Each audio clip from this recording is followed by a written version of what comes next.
Good morning and welcome to the VSA Morning Miner. I'm Ollie O'Donnell and I'm with Paul Rankin today, which is Friday the 28th of January.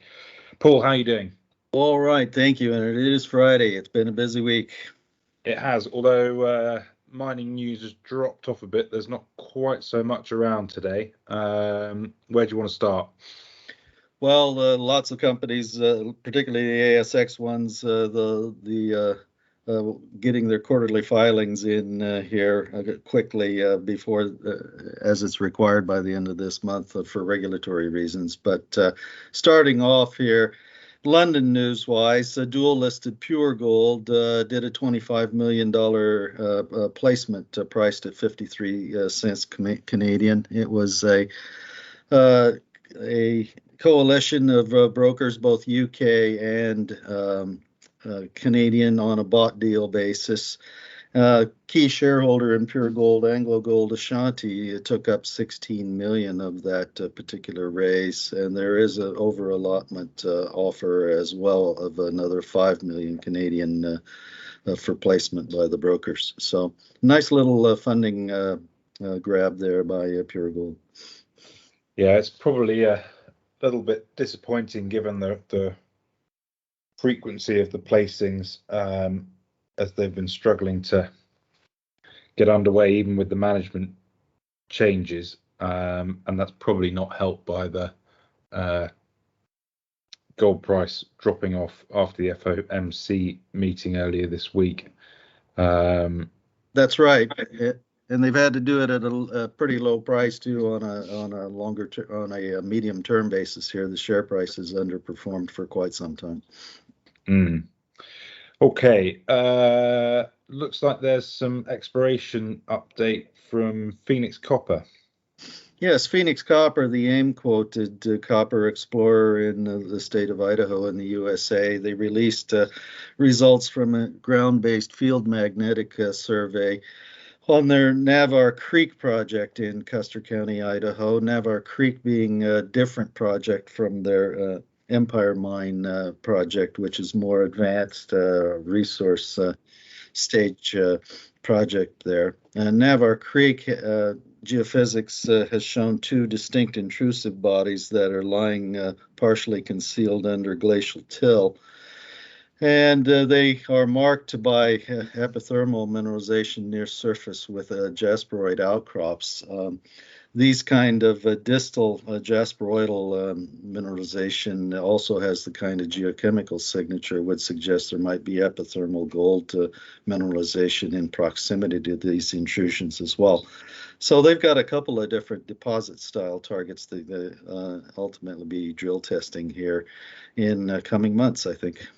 There we go. Well, this has been a hot favorite of yours for a while, so we'll continue to watch out for progress. And then Shanghai mining client Galane Lithium with one of those quarterly updates you mentioned at the start. Yes, that's right. Quarterly summary of the activity that Galane has, which is the ASX listed lithium brine developer in Argentina. They took in Australian 20.5 million in financing during the current quarter, which topped up their coffers to the end of the period up to 59 million Australian. They spent 2.8 million in quarter advancing the two different primary projects on either side, east and west of the Hombre Muerto Salar in Argentina.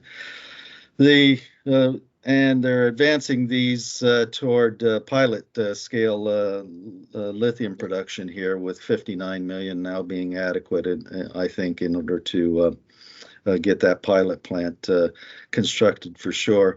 Both projects, both east and west, one of which is called Candelas, for instance, have PEA level studies completed, as well as well advanced into their feasibility stage studies at this point as well. So looking very solid there for Galane, but there still is no offtake or joint venture partner because Galane itself does not intend to become an operator themselves.